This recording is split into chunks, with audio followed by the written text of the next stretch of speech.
wanita-wanita pos luar Lembah 3 melaksanakan hari doa sedunia untuk wanita-wanita yang ada di Palestina.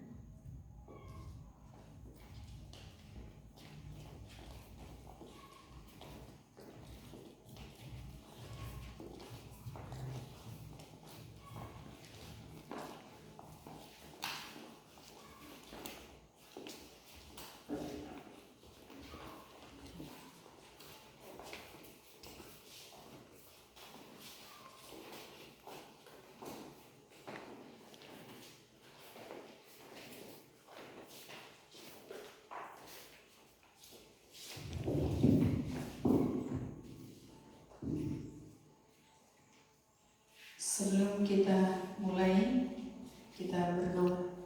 Tuhan Allah Bapa kami di surga, kami akan melaksanakan hari doa sedunia. Kami mulai dengan pembacaan firman Tuhan dan penyalaan lilin. Tuhan memberkati. Di dalam nama Yesus kami sudah berdoa. Amin. Kesatuan jemaat dan karunia yang berbeda-beda.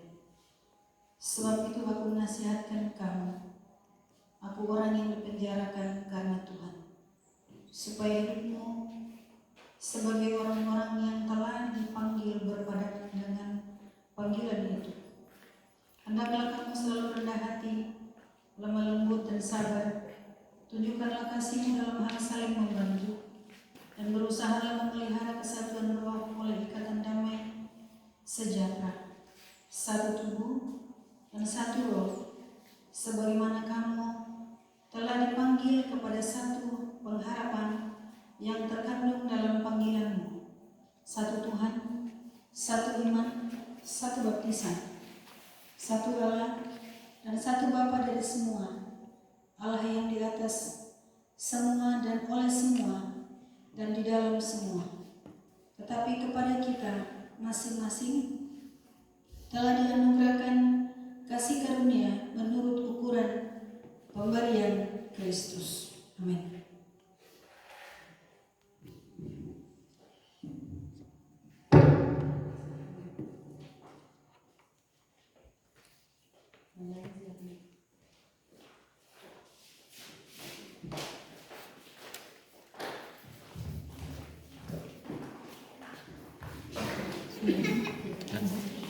Boleh? Itu mau bikin Sejarah dan budaya.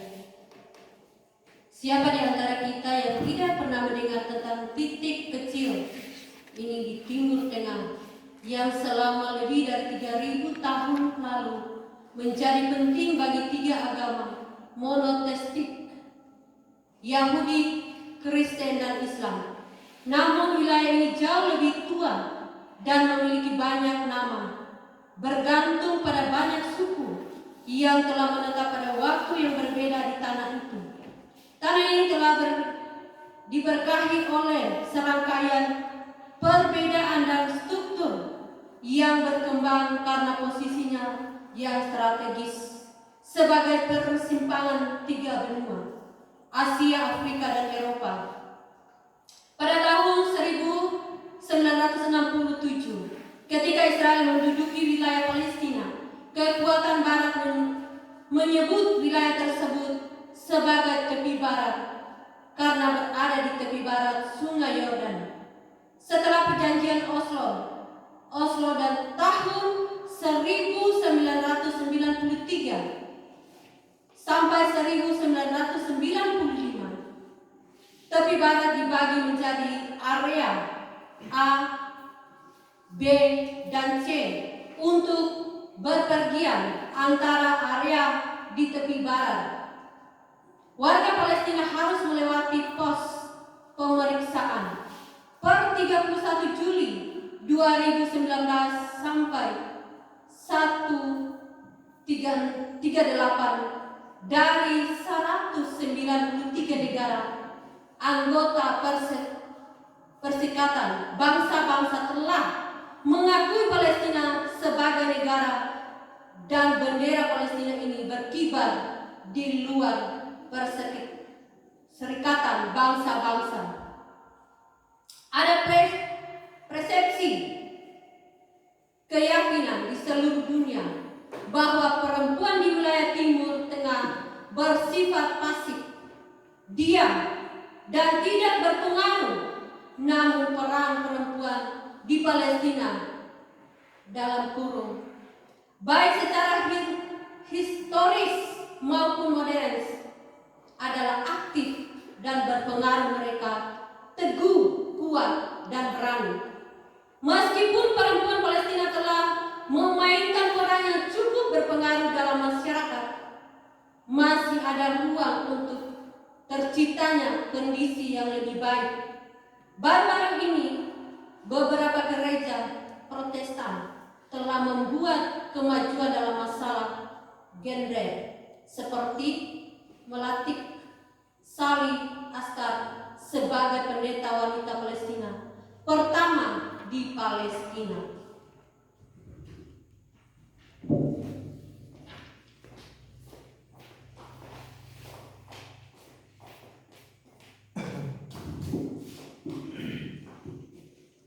Tentang gambar tema dan seniman. Haliman Aksin lahir tahun 199 di Hagen, Jerman. Adalah seniman visual Palestina yang berbakat dan mahasiswa desain yang berbisnis di Jerman.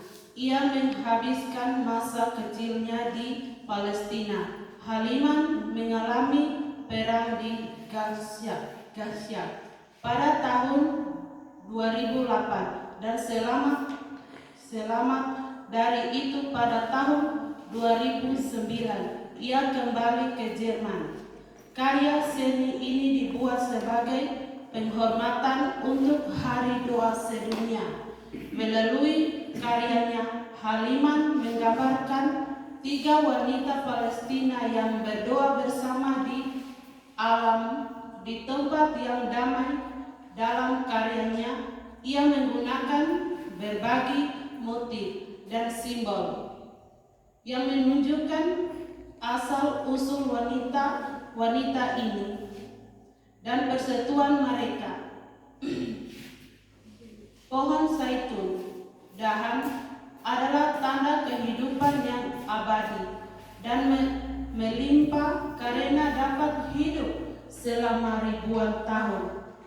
Hal yang paling penting adalah menggarisbawahi fakta bahwa orang Palestina akan selalu ada dan selagi mereka ada, mereka akan selalu melawan untuk hak dan kebebasan mereka.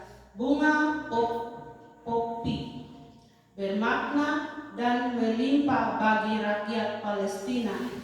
Mereka mengingatkan warga Palestina terhadap orang-orang yang dicintai yang telah memberikan nyawa mereka untuk negara mereka.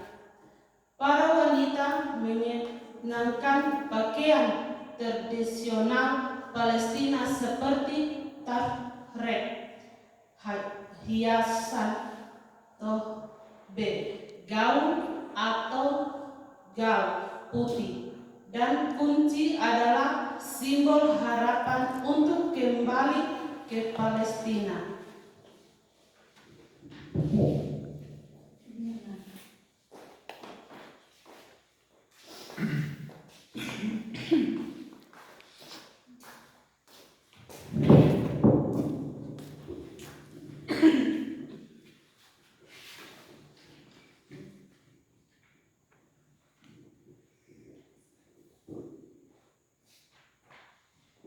Pendalaman Alkitab. Sebab itu aku menasihatkan kamu, aku orang yang diperjarakan karena Tuhan, supaya hidupmu sebagai orang-orang yang telah dipanggil terhadap berpadan dengan panggilan itu.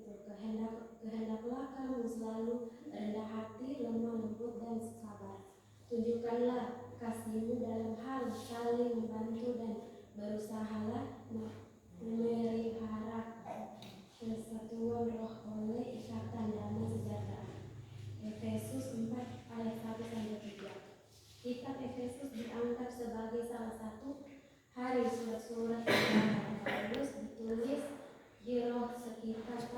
60 atau 61M. Paulus menulis surat ini untuk memperkuat komunitas iman dalam Kristus, kasih karunia Allah dan Injil. Dia juga menulis untuk mendorong mereka untuk melakukan karya mereka dalam terjalani kehidupan kudus dan berkati sebagai tanggapan terhadap kasih karunia penyelamatan Allah. Oleh karena itu, Efesus membawa teman-teman eksortasi dan jaminan.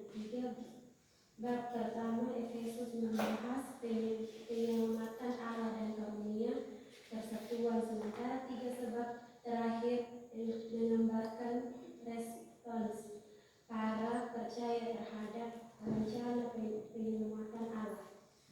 Program dari doa sedunia tahun ini berasal dari 6 ayat pertama sebab 4 dalam ayat-ayat ini Paulus mendorong orang Efesus untuk menjalani kehidupan yang dikuduskan, saling tahan menahan, rendah hati dan kasih untuk memelihara